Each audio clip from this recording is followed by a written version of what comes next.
Hello दोस्तों। आज हम लेकर आए हैं दौलताबाद किला की कहानी को लेकर। तो शुरू करते हैं।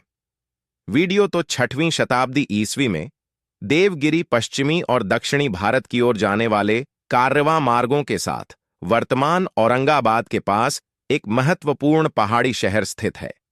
शहर में ऐतिहासिक त्रिकोणीय किले का निर्माण शुरू में पहले यादव सम्राट भीलमावी ने 1187 के आसपास किया था। 1308 में शहर को दिल्ली सल्तनत के अलाउद्दीन खिलजी ने अपने कब्जे में ले लिया, जिसने उत्तरी भारत के कुछ हिस्सों पर शासन किया।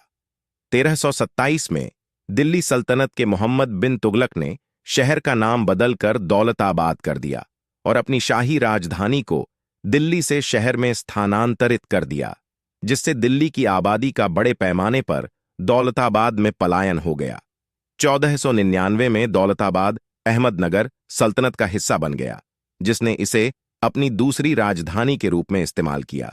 1610 में दौलताबाद किले के पास औरंगाबाद का नया शहर, जिसे तब खड़की नाम दिया गया था, को इथियोपियाई सैन्य नेता मलिक अंबर द्वारा अहमदनगर सल्तनत की राजधानी के रूप में स्थापित किया गया था, जिसे गुलाम के रूप में भारत लाया गया था।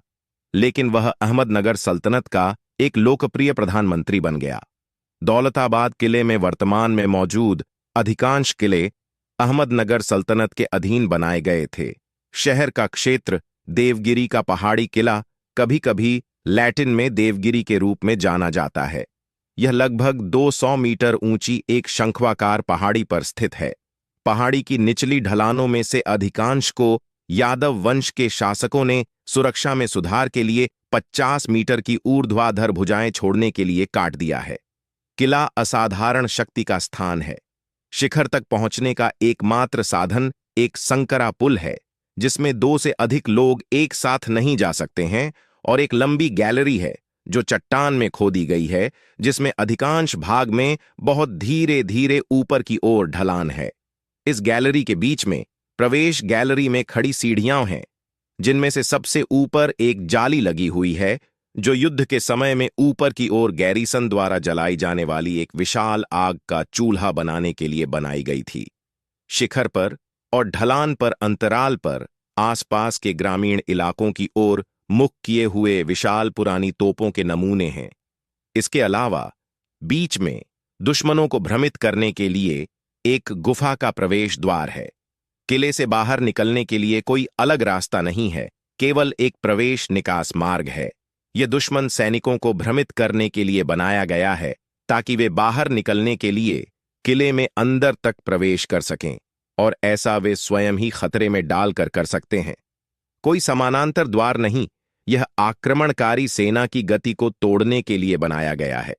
इसके अलावा ध्वज मस्तूल बाईं पहाड़ी पर है, जिस पर दुश्मन कब्जा करने की कोशिश करेगा, इसलिए हमेशा बाईं ओर मुड़ जाएगा। लेकिन किले के असली द्वार दाईं ओर हैं और झूठे द्वार बाईं ओर हैं, जिससे दुश्मन भ्रमित हो जाता है।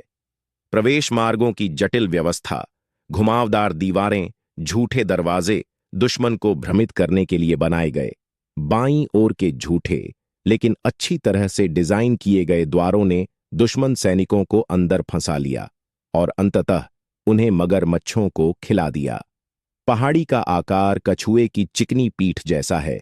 इससे पहाड़ी छिपकलियों को पर्वतारोही के रूप में उपयोग करने से रोका जा सका, क्योंकि वे इस पर चिपक नहीं सकते।